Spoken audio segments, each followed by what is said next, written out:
Vous regardez Recto Verso, l'autre vision du conseil. Je suis Kazem Tabrizi, directeur général de Tenzing Conseil, un cabinet en stratégie opérationnelle d'un nouveau genre.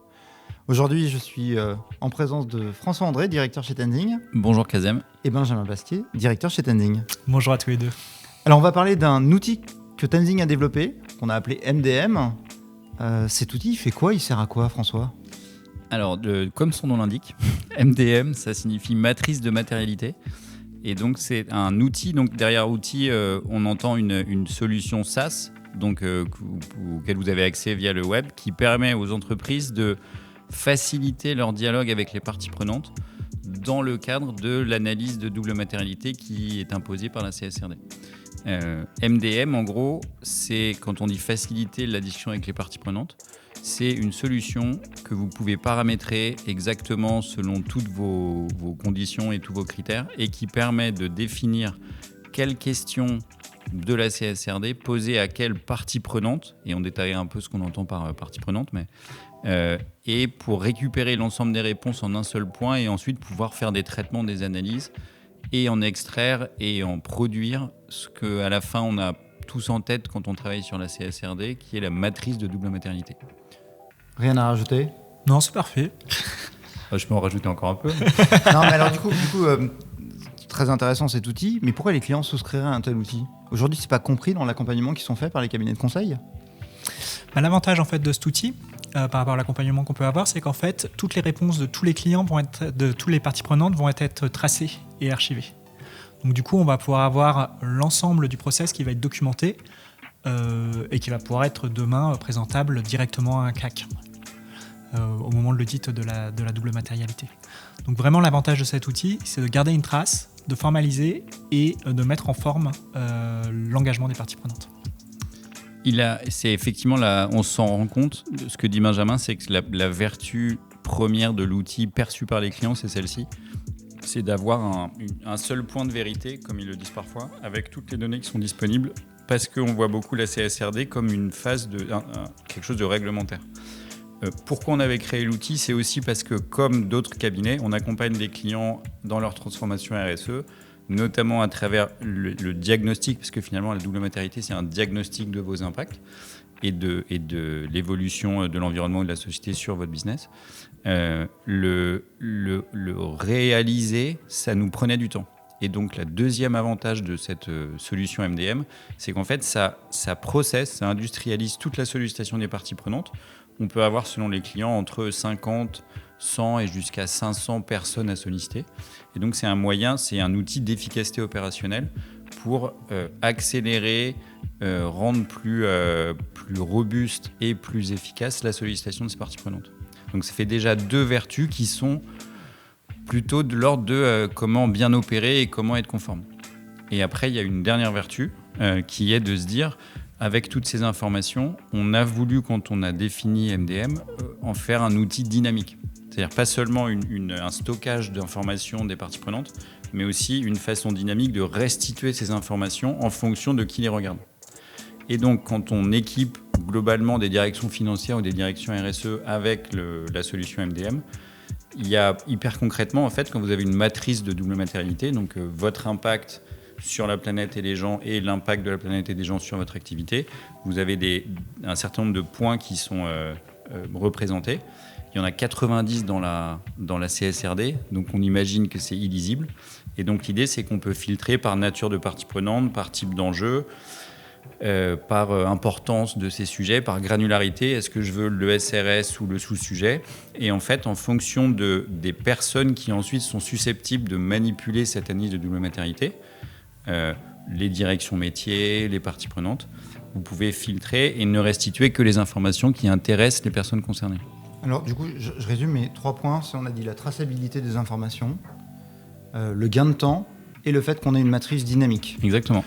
À quoi ça sert de l'avoir tous les ans ? Parce qu'on n'est pas obligé de faire la matrice de double matérialité tous les ans. Pourquoi est-ce qu'on garderait cet outil d'une année sur l'autre ? Alors traditionnellement, si on fait le lien avec ce qui est fait sur les états financiers, on a tous les ans une AG. Et au moment de l'AG, les actionnaires se mettent d'accord sur une stratégie. La manière dont ils se mettent d'accord, c'est assez simple, ils votent. Ils sont tous dans une même pièce et ils votent. L'avantage de MDM, c'est qu'en fait, on a une espèce d'AG virtuel. C'est-à-dire qu'on va poser des questions à l'ensemble des parties prenantes, donc nos espèces d'actionnaires finalement sur les sujets de durabilité, toutes les personnes qui sont intéressées à la durabilité de l'entreprise. Et ils vont pouvoir se prononcer sur l'ensemble des 90 questions qu'on va leur poser. Donc à travers MDM, on va organiser une espèce d'AG virtuel avec l'ensemble des parties prenantes, des gens qui a priori n'ont pas vocation à se rencontrer, pas vocation à échanger entre eux, et on va réussir à faire sortir un espèce de compromis, une position moyenne de l'ensemble de ces actionnaires, de ces parties prenantes, et aller travailler sur les sujets qui sont prioritaires pour ces différentes parties prenantes. Comment vous avez créé en fait ce questionnaire? Parce que tout le monde à la rigueur pourrait se poser la question de dire tiens, je vais faire un questionnaire que je vais lier à des parties prenantes. Comment est-ce que vous avez créé et faire en sorte que l'outil soit robuste? Alors, on a travaillé dessus au moment de la publication de la directive, donc au milieu d'année 2023, en faisant travailler ensemble les consultants qui travaillaient auprès des clients sur les missions, un partenaire avec qui on est très proche au sein d'une coalition dans laquelle on travaille ensemble et qui s'appelle Digital for Better, avec qui on a développé la solution. En numérique responsable. En numérique responsable. Avec un OTI qu'on connaît bien, justement pour avoir le regard de ceux qui auditeront ça, et avec une volonté qui est de dire, pour avoir travaillé sur le sujet de la matérialité avant, et avec la vague de la CSRD, il y a une sursollicitation des parties prenantes. Et donc l'objet de la solution, c'est de se dire, il faut qu'on rende le parcours le plus fluide possible, en ayant une succession d'écrans, mais une manipulation de l'outil qui soit fluide, et un nombre de sujets limité. Et donc, comment on a fait? On a travaillé, on a des consultants-chercheurs chez nous, et notamment Mélanie, avec qui on a travaillé, qui a fait l'exercice de se dire des 90 sous-sujets, dans quelle mesure il est envisageable d'en avoir une cinquantaine en mutualisant certains de ces sujets, en posant la question à des OTI pour s'assurer qu'on restait dans le cadre de la législation. Mais donc, on a simplifié le nombre de sujets, fluidifié le parcours, avec un objectif qui est maximiser le taux de transformation, sous-entendu le nombre de parties prenantes qui nous répondent. Parce que comme le donnait l'image de Benjamin sur l'AG des actionnaires, plus vous avez de gens qui répondent, et plus vous avez de chances que le vote reflète au mieux la réalité de votre impact. Et donc c'est en développant et en associant tous ces gens qu'on a fait une V0 de la solution, qu'on a ensuite bêta-testé.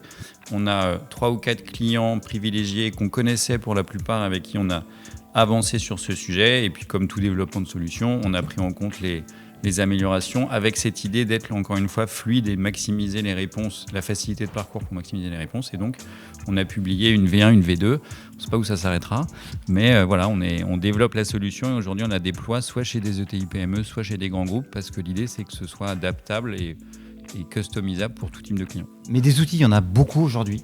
On parle beaucoup d'outils RSE, de bilan carbone, beaucoup d'outils comptables qui font de la compta quasi écologique.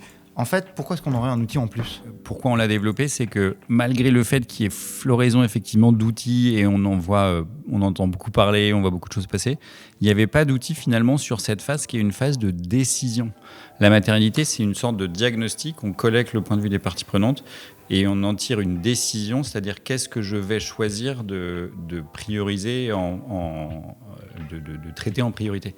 La majorité des outils, et qui sont nécessaires évidemment, qui sont complémentaires et qui sont en train de se déployer chez plein d'entreprises, c'est ceux qui prennent le relais. C'est exactement ce que disait Benjamin avant, c'est-à-dire que MDM, ça vous permet de savoir sur quoi travailler, et ensuite pour le travailler, il faudra s'outiller avec des outils qui vont collecter la data, qui intègrent de plus en plus aujourd'hui les quelques leaders du marché. Ils ont déjà intégré des sujets d'intelligence artificielle, de recoupement, d'analyse à l'échelle d'un secteur. Bref, il y a beaucoup de choses qui se mettent en place.